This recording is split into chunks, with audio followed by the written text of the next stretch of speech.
Now I'm going to straighten up some of my 7/8 copper.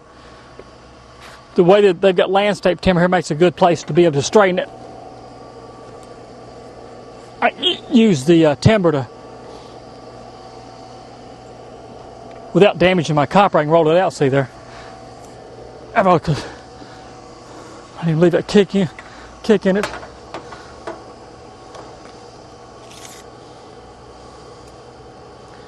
I'll cut it long, and that way I can get it where I want it to be in a minute.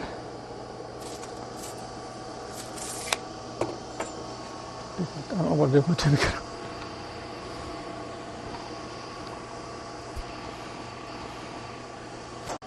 Now I have a tubing cutter.